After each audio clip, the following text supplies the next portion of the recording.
What up, guys? So for the first step of this fade, we're going to be knocking down the bulk with the one guard all the way open. So this is the one guard, the red guard that I have on right now with the lever all the way open. I always start taking off the bulk just to preserve the sharpness and consistency of my clipper. The more hair that clipper trims down or takes off, the more you're going to wear it down. So I just kind of clean up my canvas first, and then I go about the next step. And obviously the next step is to bald out the client.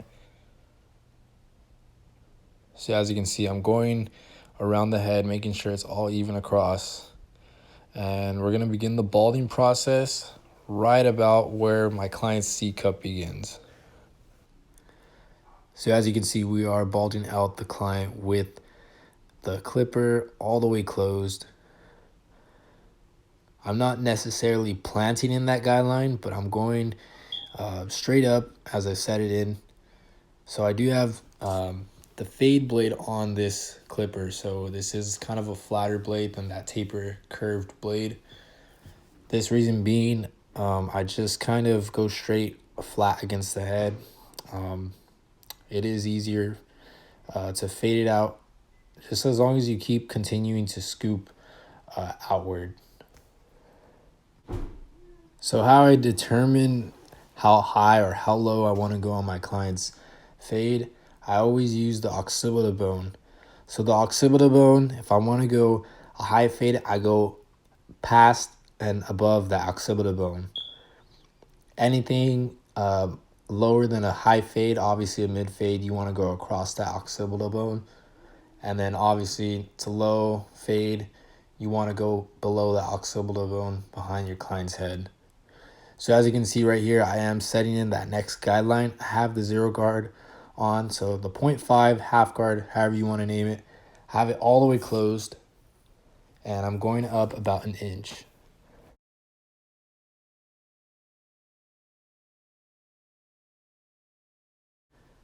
It's always a great thing to go over that guideline 2 or 3 times, just depending on your client's head. I know my client already has thick hair, so I don't necessarily have to go over it multiple times, as you saw. So right here, we are using the close to open method. So as I start shifting up that line in this guideline that I set in with the half guard, I'm going to be fading it all the way up. So as you can see, I have the close to open method. So I start with the lever closed. As I keep shifting up that line, as I eye it out, I'm going to be opening the lever just one by one. So again, as I see that guideline starting to fade out, I'm not going past any guideline that I already set in, using my corners to consistently disperse these dark spots. So right here again, using the close to open method on this side. I don't necessarily have to open the lever all the way open. I can open it about 3 notches and it's pretty much already faded up.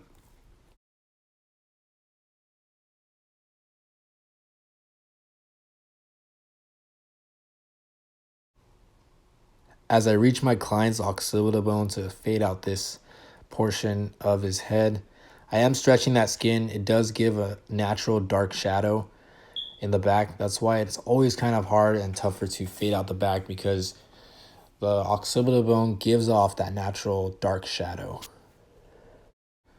So again, you want to attack the back by stretching out your client's head.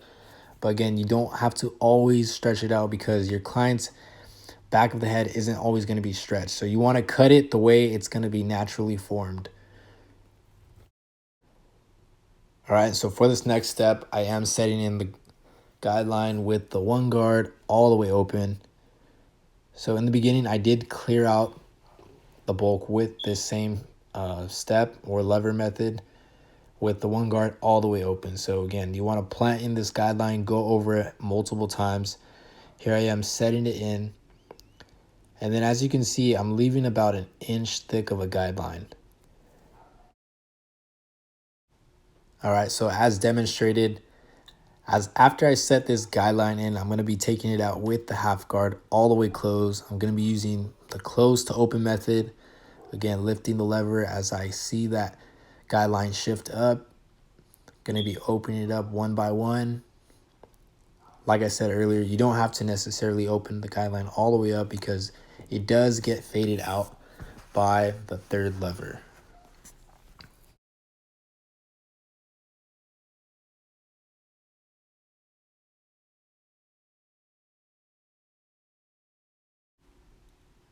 So as this step is being faded out, I wanted to talk about the detailing process of the fade. So again, you want to use your corners to detail any dark spots. And by dark spots, I mean any spots that haven't been picked up by the clipper when you try to fade out. So as you're using that close to open method, obviously the blade isn't going to pick up all the hair at once and it leaves dark spots. So as you begin to detail, you want to use the corners of the method. So the corner method. So by that, I try to use it as best as possible almost every time I set in that guideline. You want to use the 3 teeth of your blade. So as you set in this guideline, as you fade out that guideline, obviously it still needs more detail. So you always want to detail, prioritizing to detail even after you think the cut is already faded. You always want to go back, look away for about 5 seconds, and your eyes will reveal what needs to be detailed, what spots need to be removed and dispersed. So always using that corner method, it's key to the success of fading. All right, and as you saw, I did set in that guideline with the one guard all the way open on the left side, and then coming under it, taking it completely out with the half guard all the way closed, and obviously using that close to open method.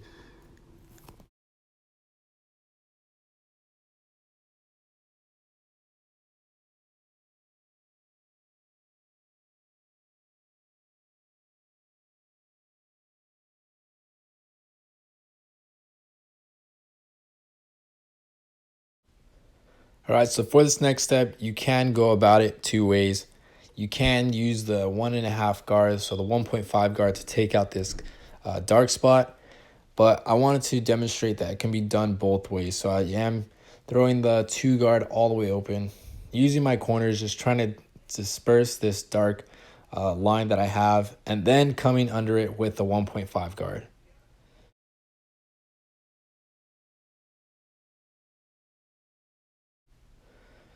So obviously this isn't going to completely take out this line, but I am softening it. So as I soften it, it is going to be able to be easier for me to take out that line with the one guard all the way open. So again, using the corner method, using the 3 teeth of this blade, this is going to start knocking down and taking off this line.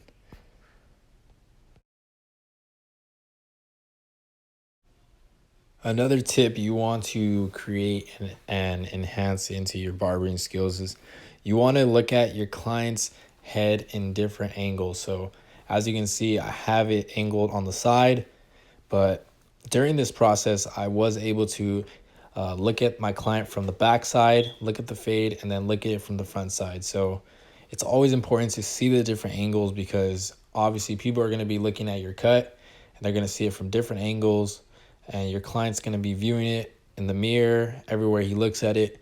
You always want to make sure that from every angle, every dark spot is dispersed, just so that your client is ensured of a clean fade and that he knows that, okay, cool, he hooked me up and he got me good everywhere and he knew what he was doing. And obviously you lock down that client for life. So it's always about giving your client quality insurance, and you always want to just make sure that every angle is evenly dispersed. So as you can see, just going back and forth between guards with the one guard all the way open, and then obviously the 1.5 guard all the way open as well. So we can already see this fade coming along as we begin to detail. So again, going to talk about it in all the videos. Detailing is important. It's an essential. Always using the corner method, always kind of just scooping out any dark spots that you see, trying to disperse them, and obviously that's what makes the fade. So Here we are. We have the 2 guard all the way open. Again, trying to get rid of this dark spot and fade it out. Kind of just knocking it down slowly by using guards and then going lower as we see it coming down. We just, again, rotate guards using the smaller guards as we see it being shaved down.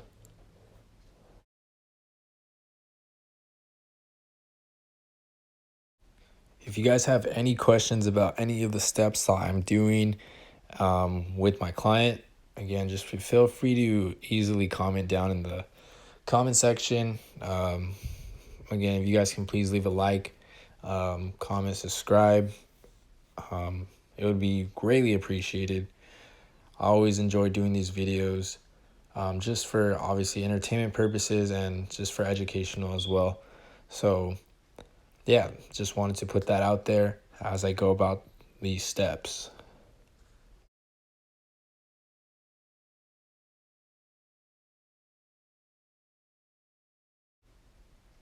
So this fade is pretty much already blended out, as you can see. The last step, we are going to be balding out the client. I do have my skeleton trimmer, not going all the way up to that line, but as I go up to that line, I'm using the trimmer as soft as I can, just so I don't leave or plant any guideline. I'm sorry, any harsh line that I could possibly be leaving with the trimmer. So if you know how sharp a trimmer is, these blades can do some damage. So again, as I'm going up and scooping up that last about bit of hair, I am using my trimmer as soft as I can. And then again, using the corner method, using the last 2 teeth of this trimmer to just kind of detail any line that I see.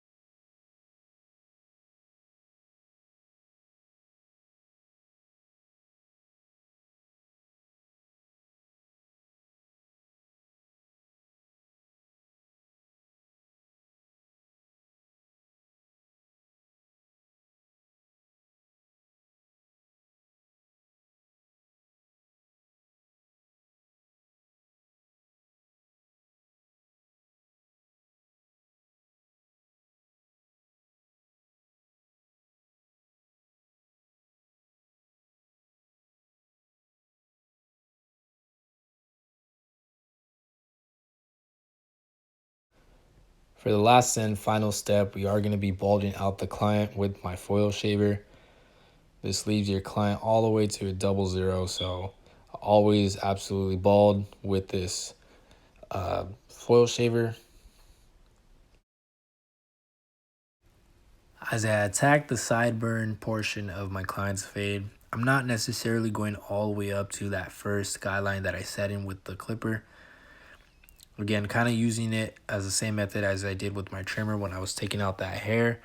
I kind of softly go up and don't necessarily plant in all the way up. So as I go all the way up to that final stubble, I am going to be pushing it a little bit softer than I would as I'm covering more ground down there. So as you can see right here, again, not necessarily going all the way up, but rotating the shaver as much as possible, not trying to leave any lines so that I don't have to come back and detail it. Just trying to knock it out all in one shot. All right, so this fade is pretty much finished. If you guys liked this video or learned something from this video, please give it a thumbs up. My Instagram is TheRealBarberJoe, and I'm gonna keep posting from here. So check out the before and after of my client. So again, thank you guys for watching. We'll see you in the next video.